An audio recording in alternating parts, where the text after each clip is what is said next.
Let's see, I moved out here in '48. I went into service for 3.5 years. I went to Vegas for 12 years. That's pretty amazing because Crystal City didn't have a fire department until 1962. Right. The plant covered PPG it. took care of it. Yeah. Yeah. Yeah. The guy that had the store at that time was Wagner, and like I said, there was a 2 gas pump. Well, this area here was a salvage yard. The guy's name was Frank Ives that owned it. And one day he pulled up to the pumps with his tow truck, and he had this old fire truck on it. And Clarence and him got to talking, and he says, "Did that truck run?" And he says, "I don't know." He said, "I just told him out here." And they got to talking about maybe buying it to start a fire department. And they got it called a company that was up off of Manchester, and they came out with some hose, and they got the truck running. They took it down here to the creek, and they got it to pump. And so all the local farmers and people got together, and they each kicked in $10, and they bought the truck.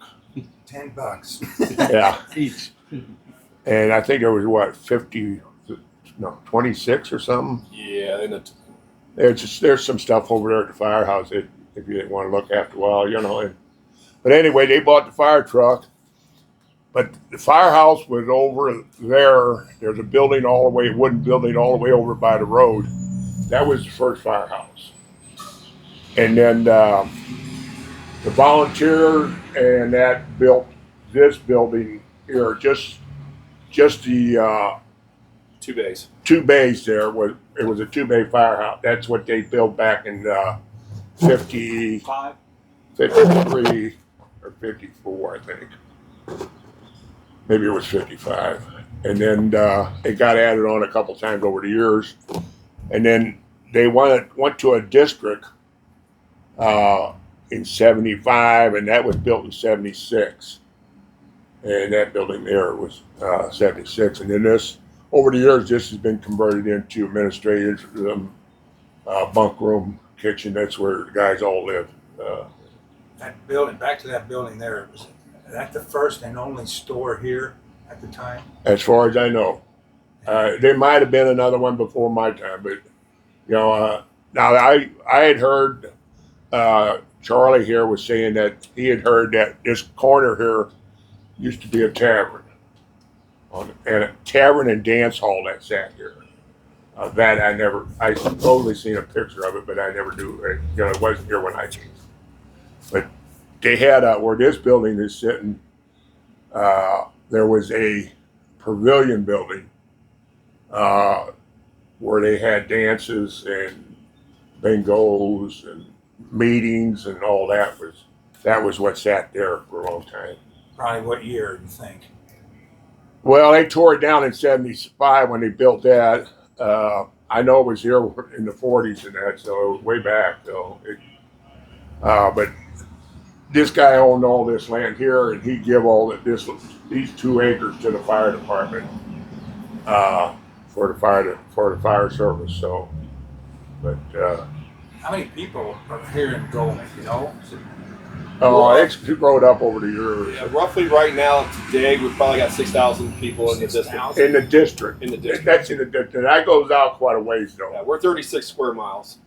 Yeah, but right here in Goldman itself, I don't know. It all depends how far you want to say Goldman goes out. Really, I know it's really building up with subdivisions and stuff like that.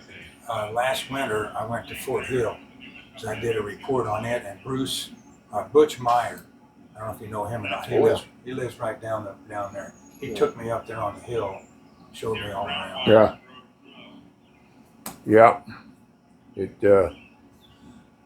Yeah. My ex-brother-in-law, he lived down there along the highway. He used to go up on the hill there on Fort Hill and find all kinds of rifle pieces and cannonballs and stuff like that, But yeah, town's really, it's growing, let's say it this way, Yeah, everything's growing.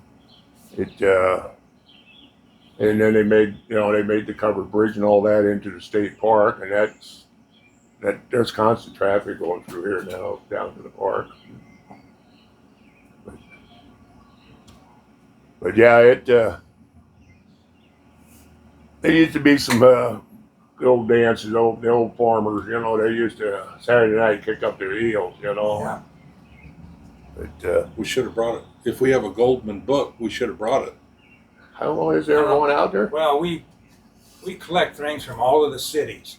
Like we have a book on Crystal City, one on Festus, DeSoto, High Red. We have all these books that we collect the information and put it in each town. I don't know. I've never seen one on Goldman.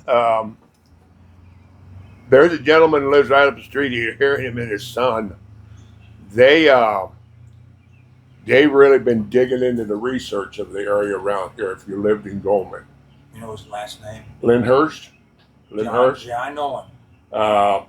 Larry's the dad's name, and Is it John? Brian. Brian? There's a John too. John Lyndhurst and Brian. I think it might be. One of them works out at Jefferson College. Yeah. Well, Larry, I think, is the president of the board out there now. But they really dug into Goldman. in the area. They have something on there on Facebook. If you live in Goldman, and I don't know if you've ever seen that, but Well, I will now. but there's a lot of stuff on. He's got a lot of stuff on that on the. I'd like to talk to him too. Yeah. Maybe Yeah. we could I have think a copy of it, unless he's writing a book. He's supposed to come to. Is he supposed to come to the museum tonight? Is that the guy that they were saying is coming out? One of them's supposed to be coming out to the museum either tonight or next Thursday. Did you write his name down just so we? Or I know it because Lisa Okay. and Bernard know him. But yeah, other than that, I mean, it just you live here so long, you don't think it's really changing, but it's changing. Oh yeah, it's changing. Yeah. But yeah, that was the only grocery store in my time here when I lived here. I mean, it might have been before that. I don't, Any famous people from here or murders or any? Well, that book, the Mac Margin Murders, Yeah, I read it. it's supposed to have been around this area. Yeah. And the governor. And then the governor's plane crash, that was just right up the hill here. Yeah. I don't know if anybody that was famous other than me, but We talked to a gentleman last Thursday night at the museum. He lives in Mac Marsden's house, and he said Dan Durant, Well, he was is the that one who- that told us to come and see Dan you. Lukey. Dan He said he Lukey. thinks there's a couple of graves. Yeah, there is. in his There yard. is. Yeah. And then where the camp was down here, they sometime in the 50s, I think it was, the Archdiocese of St. Louis bought it out. And it was a summer camp for girls. And I worked there for 3 summers when I was a teenager. And there's a couple graves back up there in that back field up there. They got markers on them. I think they do up there. I haven't been up there in so long. I don't know if they do. You know, Kurt? No, yeah. But they buried a couple people up there. Is that building still there? No, they've tore down all the cabins except one. There's one little cabin up there that there used to be about 50 of them. And there's one, they left one standing to show what it was. The old school got tore down. The church got tore down. So some of the older buildings got all tore down. Who owns it now? The Christian Outreach Center it's a religious organization. I think they're out of Minnesota. Owns it, and they have a new church up there. They have a school up there, new school up there. They teach all the way up to high school, I think. Ain't they? Yeah. Hey, a while ago you were saying about the tuberculosis. Tell me that story. Well, it's what I learned, I heard, a gentleman that when I was a chief one day came by and he stopped and we got to talking and he was telling me about it. It's secondhand information, but he was telling me that this was the only road between St. Louis and going south. 21 wasn't there, and they they said tuberculosis was contagious, so they would always put them in a camp like up there, I guess, where they all lived, But as far as I know, I don't know how many years it was there. I don't know when it started, but I know that the Archdiocese bought it out back around the 50s, 40s, late 40s, early 50s. But yeah, supposedly the top floors, there's 2 stories up there that supposedly people could stay there when they come out to visit their relatives and all that. So, but then there's been 2 or 3 people who've had it as a store. Mr. Goldman was the one who built it and started the store. That I couldn't tell you. Brian Lindhurst, one of the Lindhursts, could tell you more on that. They did a research on it, so they would have more on that on that part. Well, there's some pit mining used to be over here. Butch Meyer told me about the pit mining over there. He said there might still be some equipment down inside.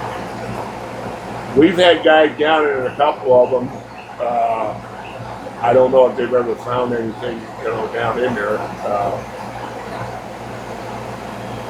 Did we send guys down when they were looking for that body? Navajo did. No, we didn't, did we? No, we didn't. But it's flooded too. Yeah. I know we sent some guys down one time to rescue a dog that was down in there. That was back in the 80s or 90s. We were on the Linwoodle side though, and it seemed like it was filled in because Steven took a pipe pole and it was all solid. They're all over up there. Well, the one deputy that we were talking to, the detective, actually had the geological survey from like the 1880s. That was actually the full mine map. And apparently there's 2 shafts with multiple levels. Tip, wasn't it? Yeah. Yeah, I don't, like they always talk about Fort Hill Trail. I never knew if there was a real fort there. We had a map at one time that showed a foundation of something up there, and they always said it was a fort, Union Fort. And then I'd heard a gentleman that used to live up here on Rice Road that said he was always telling me about a cave up there that the Union Army used to store their stuff. And that cave supposedly goes all the way to Peeble. I didn't go that far either, but it's supposed to go all the way over to where that girls' camp over there, that Girl Scout camp. Cedar Lake? Camp Cedar Lake? Cedar Ledge, yeah. So that's a pretty good distance if it is all the way through. Somebody said they've gone through it. I don't remember who now, but they said they went through it. But supposedly that was an Army, storage place. Military website.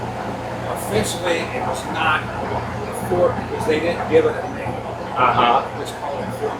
They weren't there very long. No, they said it wasn't. No, I never knew if it was a building. There, you can see a foundation up there. We saw You could be recording and clicking. Hand him one. I thought it was, what the heck is that? Hand him one of those. I'm just afraid you're not. Just clip it on you or set it next to you or whatever.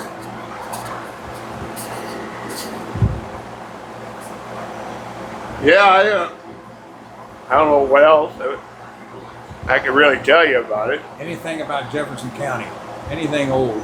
Jefferson County? Yeah. No, not much. I don't know much about other than around this area. I mean, with the fire departments, everybody had fire departments, but that's about it. You said Old Lee May Ferry was here before Highway 21? I'm sorry? Old Lee May Ferry was here before 21? Yeah, this was the Old Lee May Ferry come out of South County, cross the river, come down to Hillsboro, and it stopped at Hillsboro. Oh, actually, it stopped this side of Hillsboro.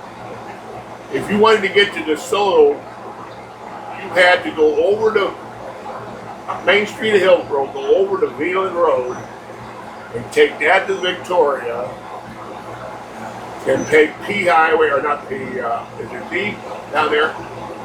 And take that to DeSoto. That's how you got from it. You couldn't go straight down until they put in 21. But that was a long time ago too, you know. There was a railroad stop in Victoria, Yeah, railroad stop in DeSoto. that house is still there, the Hollingsworth. Yeah, Yeah. Hollingsworth, yeah. Yeah, we're She used to live over here. we're just right. The museum is just right down the street from the Hollingsworth house. Our museum. In Victoria. Yeah. Yeah. I've never been there. I didn't know there was one. And we got a lot of old stuff. Really? But Nancy and Brunson and their kids used to live well over here across the other side of the highway. And then they moved down to Minnesota.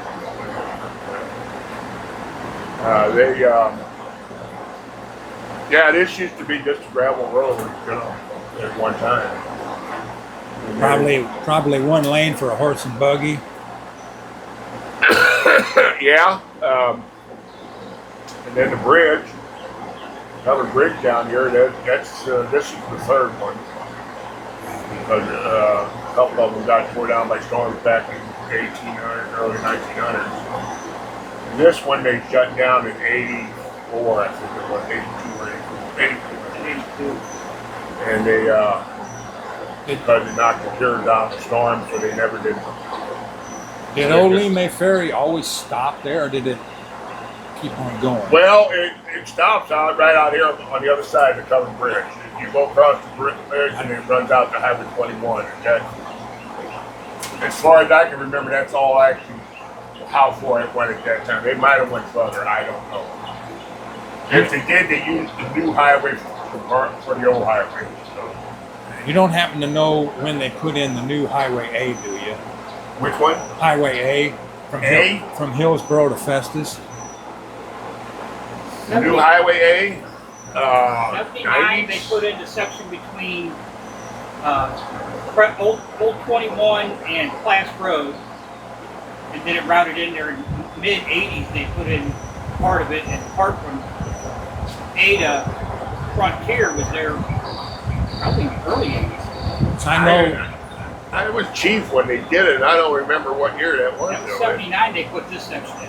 And that I was in first West grade. Main Street of Festus, and that bridge collapsed. Yeah, that was the original Highway A. Yeah. Yeah, 21A. 21A. Yeah. Old A went down the hill past the schools, and 21A went straight. Yeah. Past the city park and all that. All that is actual original A highway. It's starting to really in the last I don't know how many years this area is starting to go up. We've been getting small subdivisions, 10, 20 homes. That now we got one going in now, which is going to have 235 over here off of Jarvis. Because at that time, when the girls' camp was down here, over there was the boys' camp in the summer, and the Archdiocese owned both of them. And so you'd have the girls over here and the boys over there. You know,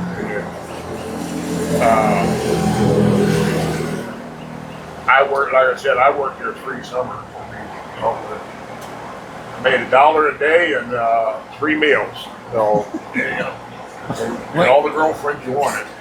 What year was that? What year was that? 58, 59, and 60. Did they have a name for the girls' camp and the boys' camp? It was Camp Down Bosco. Camp Don Bosco. Okay. Yeah. Camp Down Bosco for the girls, Camp Down Bosco for the boys. And they were both here in In Goldman Fire District. okay. Jarvis is only 3 or 4 miles over. And the guys that were learning to be priests run the boys' camp over there. Just over the manager and his wife run this one here, along with Father Myers was the priest that was out there at the time. He was always out there because he was the one always catching me. But I don't remember when they shut that down. I had moved out to Vegas in '68, and sometime after that is when I guess they sold it out to the Archdiocese or to Christian Outreach because it was gone when I moved back here in '80. So. But yeah, like I said, it's grown up. Who takes? You guys have a police department? Jefferson County. Okay. Yeah, you're not too far. Yeah. Right. Yeah. Yeah, I'm the honorary mayor. Self-appointed mayor? Self-proclaimed. There's a big sign over there at the firehouse that says that. Yeah, Bernard claims he's the self-proclaimed mayor of. Yeah. That was kind of an old joke, is that we would sit out on a patio back in the 80s, me and another guy, and there wasn't, nothing really at that time. The bridge was closed, and the 2 girls pulled up, and they were asking for directions, and they said, "Where are we at?" And Michael said, "Oh, you're in downtown Goldman." And he goes, "Goldman?" He says, "Yeah, you're in downtown." She, "Well, where's the town?" He says, "You're in the town."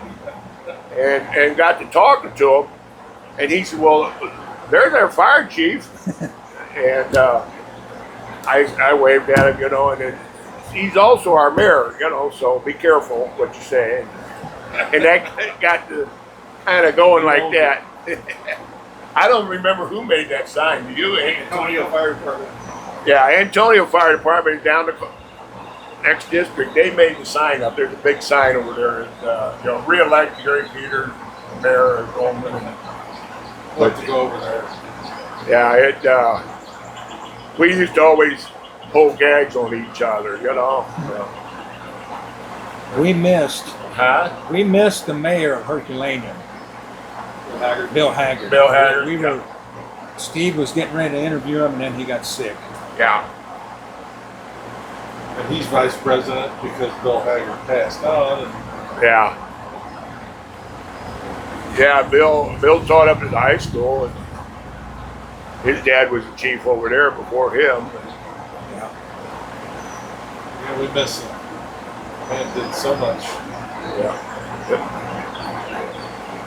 Are there any other old houses here have any significance to Goldman? Isn't the log cabin still up the hill? That was the first post office? Or is that the one that burned down? The way I understood it. No, that's gone.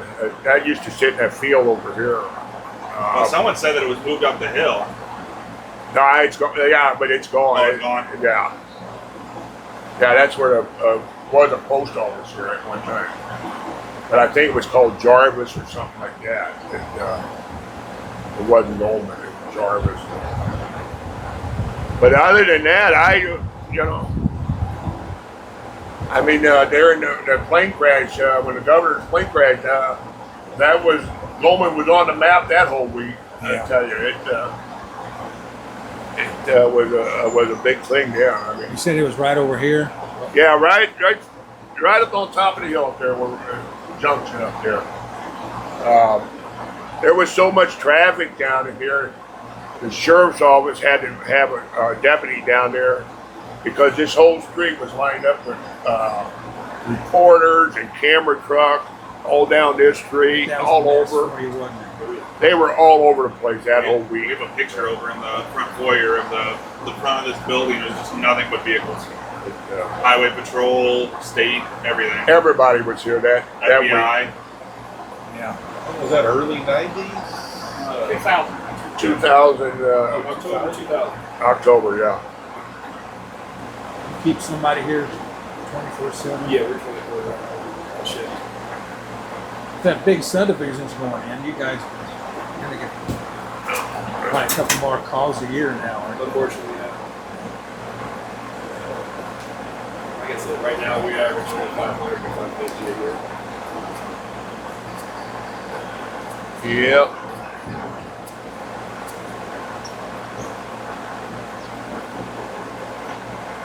You didn't have any storm damage here, did you? All these tornadoes we've been having? The one that hit Hillsboro was off of Husky and all that. They caught right our house too. It caught the front of that of the street, knocked a bunch of trees down. Then it jumped over to M's Road and Tishrino. Then it jumped again up into Antonio's district. We only had a little damage. Where do you go if the tornado sirens go off? Where do I go? Yeah, you don't stay here, do you? You You stay. sit there or sit out here. If it's gonna take me, it's gonna take me. We're in a storm. That's like out here. here last month when them storm Channel 2 put out the tornado that touched down north of Hillsboro. In the path was Goldman and the covered bridge and all that. I'm sitting in there. I don't even never heard nothing. I was watching a ball game or something. He was snoring through it. Yeah, probably snored. And next thing you know, my brother's calling me. You all right? You okay? Yeah. What's going on? I answered. Well, the tornado's headed your way. Really? I looked out. I said, it's calm, but I don't hear nothing. And the next thing you know, I got a text from my stepdaughter. You okay? You okay? You know, and all that. Yeah. I thought, hell, I just sit in there, you know. If the tornado warnings go off, do you guys have to come here? And The neighbors do come over. Yeah, we do have the neighbors come over. It's a cinder block building. We usually just sit in the day room, which is the center of the building. I got cattle, and anytime if they say a tornado's coming, I look and see what my cows are doing. Yeah. Mm. Oh, Most yeah. of the time, they're just standing out there eating. So I Yep. said, oh, Yep, you're it's fine. all right. If I look out and they're gone, that's Yeah. Oh, yeah. Cattle will tell you a lot. Thing. Yeah. We had cattle before it, you know. And we'll have a lot with storm damage. We'll have some of the locals that have cattle and all that. They'll come down when their well pumps are out or anything like that, and we'll provide them water and stuff like that. So, Yeah, I was raised over here on Sandy Sandy Church. can't think Sandy Church Road, and it's with a farm over there that we bought, and it's a 2-story, but they've remodeled most of it. But it was one of the first big homes out here. where did your dad work? He worked in Afton. There used to be a ready mix plant up on Gravois. So he had to drive up there every day. Yeah. My mom was a stay-home mom. My dad drove a cement truck up there, and then we lived in the upstairs portion of the 2-story. My grandpa and grandma and my aunt and uncle lived downstairs. And my grandpa worked for Union Pacific, and my grandma worked for the name of that big cafeteria used to be downtown. Hopes. Oaks. She worked for them, and they drove in there too every day. And then, I don't remember what my aunt and uncle did, you know, but Did your grandma and grandpa build that house? no, it was there when we bought it. When we So bought that's it, probably pretty old then. yeah, it was, yeah. It's been remodeled a few times, but I know I went in there here a few years back, and the old stairways and that was still in there. But you know, my 3 brothers were born in that farmhouse. My 3 youngest brothers. Somebody still lives there. Yeah. Yeah. Yeah, there's people still living there. So, but a lot of the farming, you know, is closing up around here. You know, there ain't many farmers as there used to be. Yeah, I know. And what is owned? Charlie Freeman owns most of it. And then there's a guy out of Sullivan that owns Sullivan or someplace over there owns a bunch of land over here. I think the Linwood Farm and a bunch of other farms he bought up. But yeah, it used to be mostly just farmers around here, you know. Yeah. Do you think that a long time ago that maybe was all of this wooded area? Oh yeah. Well, I wouldn't say all wooded. I mean, there was a lot of farms. Yeah. A lot of farms. So, but I don't know if a lot of where the farms were are houses now. You know, subdivisions. But yeah, it. Like I say, it's growing, and we don't have no commercial or nothing in our area. There's no commercial businesses. Just a strip store up here, you know, quick shop and gas station. We do have, Dollar General. Everybody's got those. Yeah, I tell you what, they make some money, yeah. But other than that, there's a couple machine shops. Small. Yeah, one owner, you know, two people working or something, you know. But I don't know of anything else. You talk about the towers. Towers, the AT&T towers. Yeah, AT&T, we got them. Yeah, they all out. That's all psychological now, though. How old is the Goldman Fire Department? 51. Yeah, 51 is when That's we were right. born. We said that. That's right. Yeah. Yeah. 1951. And before that was just a community volunteer. Yeah, we was covered between Hillsborough and Antonio on that back then. When that's when they decided to start their own. My dad was the second fire chief. When my dad and Clarence Wagner and a bunch of them got together and wanted to start their own fire department, and then Frank Ives had the fire truck, so they gave him the title of the first fire chief, and then he didn't want it, so then my dad took it, and then he had it for a while before he left. So, Does Goldman have a cemetery? no, there's Sandy Baptist Church over here. It's got their cemetery. Zion Lutheran, Bell Creek or Blues Creek. Blues Creek.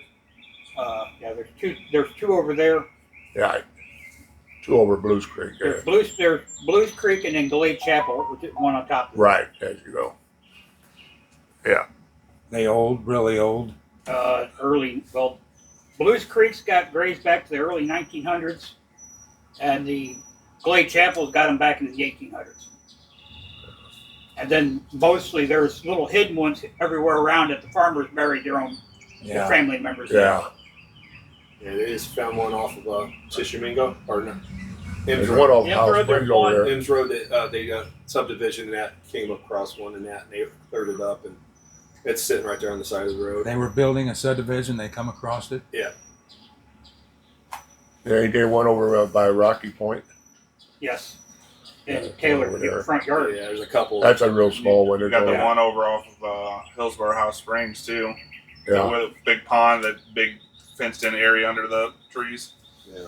I'm finding a lot of family graves Yeah, in and that's, most of subdivisions. these are little ones are all family graves. So Yeah.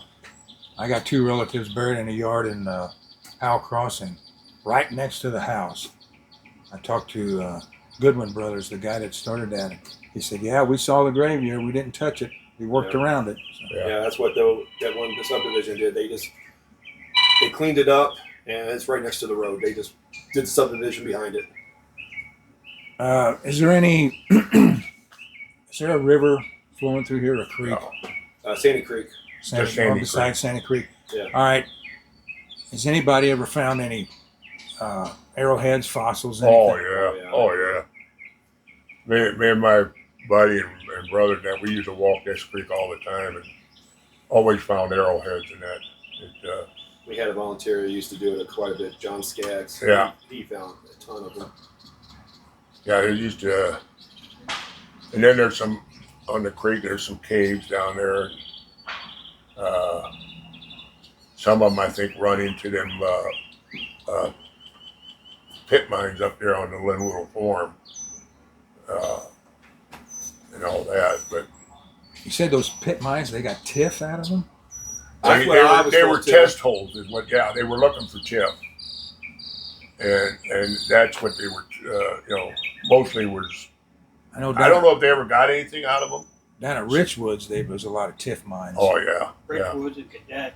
yeah. That, The one, like I said, the deputy we talked to when we were in that operation up there, he said that he found paperwork from the 1800s, National Geological Surveys, and all that. That he had the full map of the mines where the furnaces were. Like, it was a full operation over there. Apparently, where was this at? over off the Linwood Farm.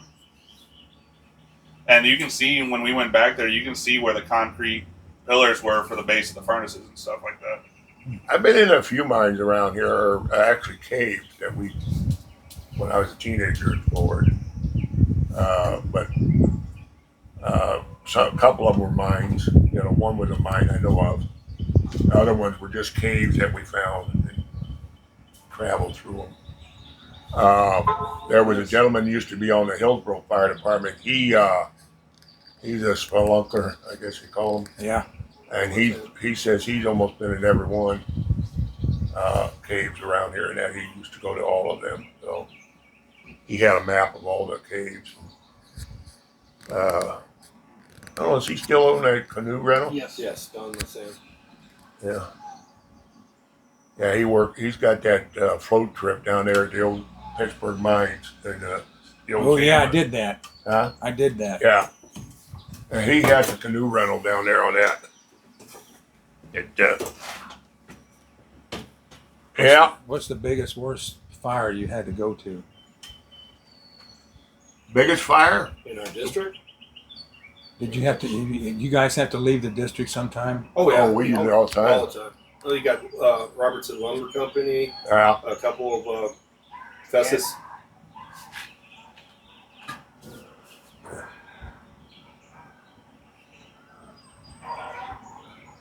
No, That does sound good. No, that don't sound good. I've heard them fighting before. Oh, yeah. Well, Robertson Lumber Company, they burned in '81 Where was that at? up in Hillsborough. Right next to Okay. the school.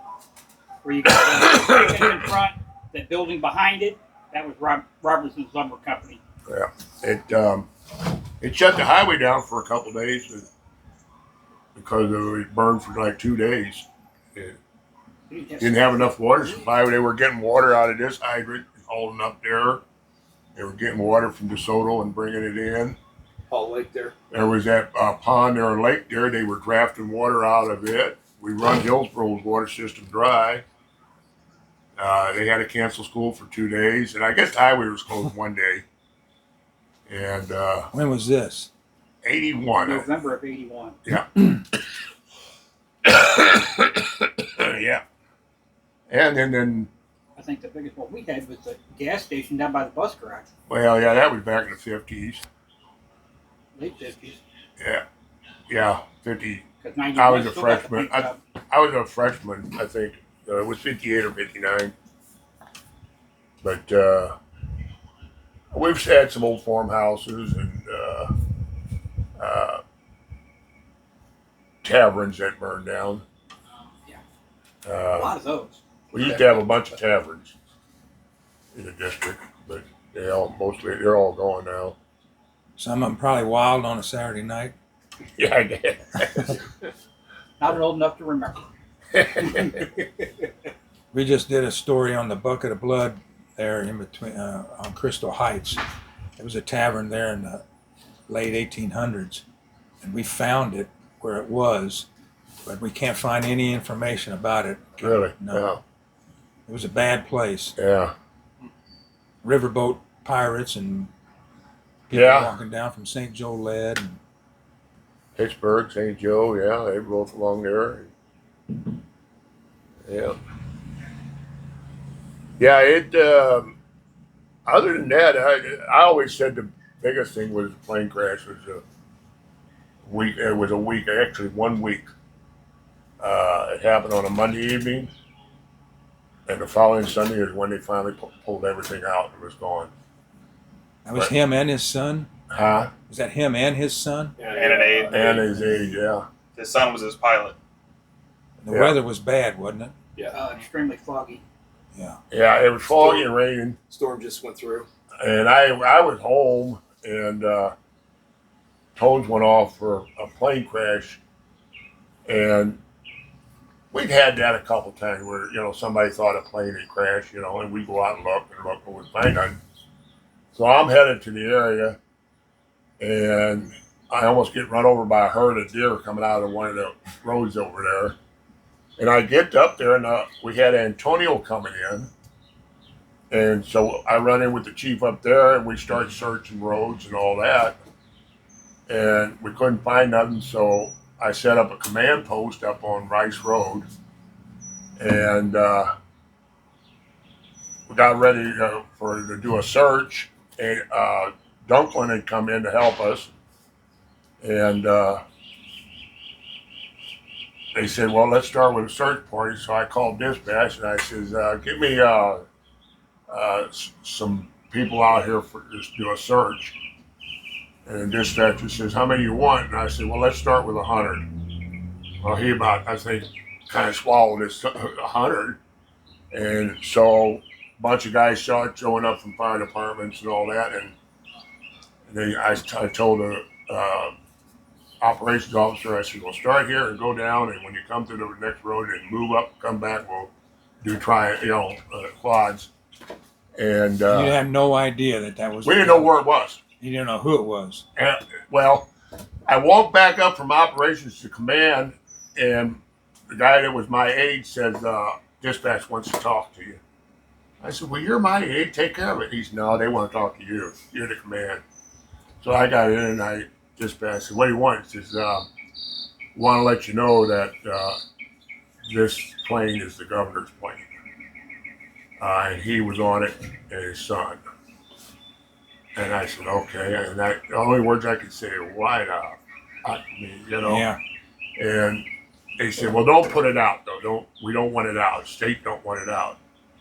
I said, okay. So I walked down to command post, and I got a hold of John, and I said, here's the thing. It's the governor's plane, and he's on it. If you find out anything, keep it quiet. If there's no fire, back out. If there ain't no survivors, back out. And we'll take it from there. So I get back up to the command post, and this car pulls up. Hey, Chief, did you hear the governor's on the plane? I said, where'd you hear that? I said, oh, it's all over the news. So it wasn't that a matter of 15 minutes, Could you guys do anything, or do you have to wait for the ATF and the FBI? We lucked out. It was about 45 minutes after they started going down, because it was way down in this canyon, and they started going down, and finally start finding pieces of planes, and body parts, and my youngest son found his wallet, the governor's wallet, and they started finding stuff. But the biggest piece of body they found was like a rib cage. Man, they must have hit hard. Oh yeah, I believe they were upside down when they crashed, But and there was no fire. And so they backed out, and then we turned it over to the state and the county. And then we come down here and set up a command center for NTSB.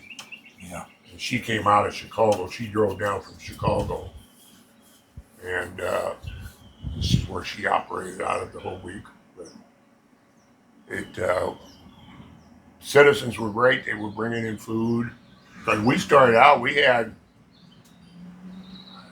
a dozen or more people from NTSB. Yeah. We had a dozen FBI investigators that had just graduated from a class on this same kind of plane. We had the state was here with their troopers and aides from the governor up there, and we had Representatives from the plane. from the plane, from SAT stuff, from Pratt and Whitney Motor. We had all kinds of people here on that. Did they bring the plane parts here? Did they take them to St. They Louis? took them to The armory. over off of P Highway. Okay, yeah, P. Yeah, and, took it over to the National Guard Armory over there. We had the sheriff in here. So we had a meeting with them, and Pam, that was the gal's name, that was from NTSB. She had all these people in there, and she let me and the assistant chief in. And she says, "Now here's what we're looking for. This is what I want." Yeah, and they all had their different assignments. And she says, "One thing I don't want to hear. I don't want to see this or hear this on the news tonight." So they all start doing their job, and that we set up for TV and communications over here for the networks. And then the sheriff took care of all food and Scene security. transportation and that. We did all the fire department labor and equipment and whatever, and it went on for what, 2 days, 3 days there? Almost the whole week. Yeah, it was almost all. Yeah, these guys were up there all week. Yeah, it was. They said since it was the governor, they didn't want any plane parts left on the hillside. Right. All remains to be removed off the hillside, and the scene cleaned. Yeah, because she told me, she said usually when she left Chicago, she didn't know it was the governor. And when she got down there here, she called him and she says, "Well, who have I got coming?" And the main officer started telling her, "Well, you got this. And she says, "Why so many people?" Oh, he said, "Don't you know this was the governor of Missouri and his son?"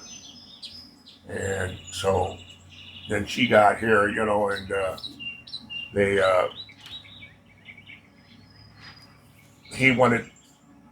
Washington wanted the hillside cleaned.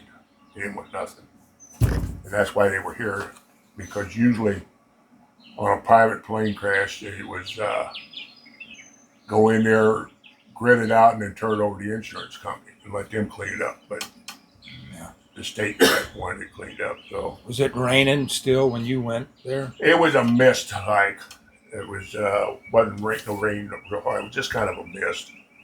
Overcast, real overcast. It was really over. But we had people calling in, "Oh, it's over here by Lake Lorraine. It's over here. And we'd have to send people to check the area out until we finally found it. But yeah, the sheriff took over. He had deputies here and for security, and we fed them. Our auxiliary at that time was making sandwiches and feeding them, and Where they stayed? There's a hotel. they had to go to Festus or someplace else to stay because we didn't have no place here. So, but yeah, that was what I called Hell Week. It for a little town here. It was Hell Week. So, but yeah.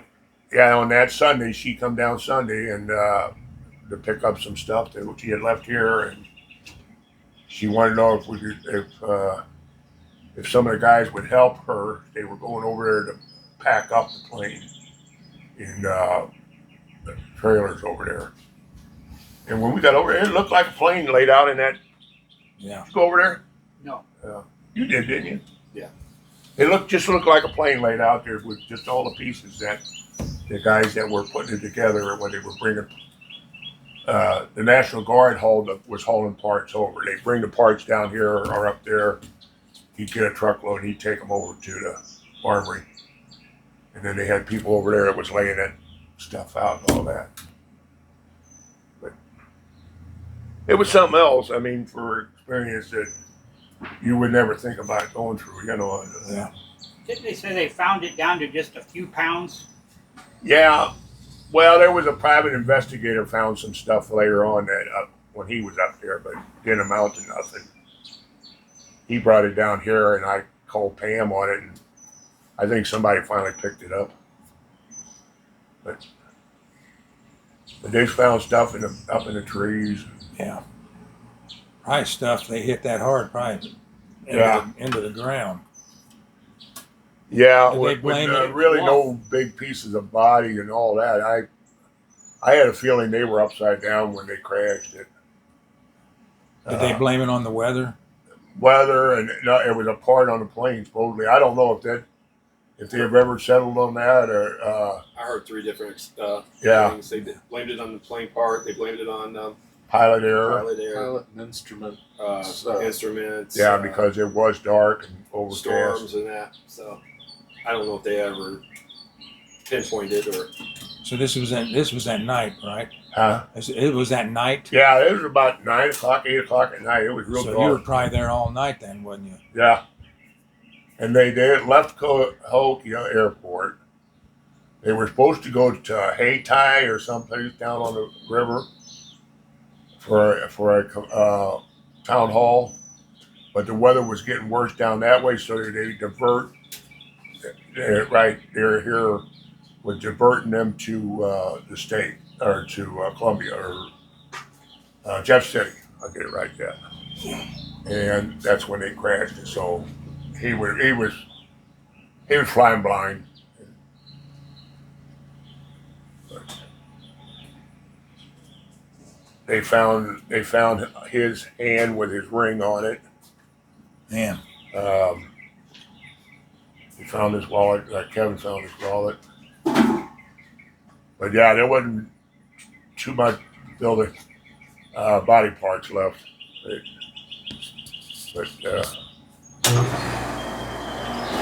And then now all them body parts had to be taken to the morgue in St. Louis. You think you got enough, Steve? Yep. You know, hope to help you. Oh, yeah. I'd love to. I want to go over to the fire department. You want to get? They got. They'll take you over there and show you some pictures of that. All right. Thank you very much. You're welcome, sir.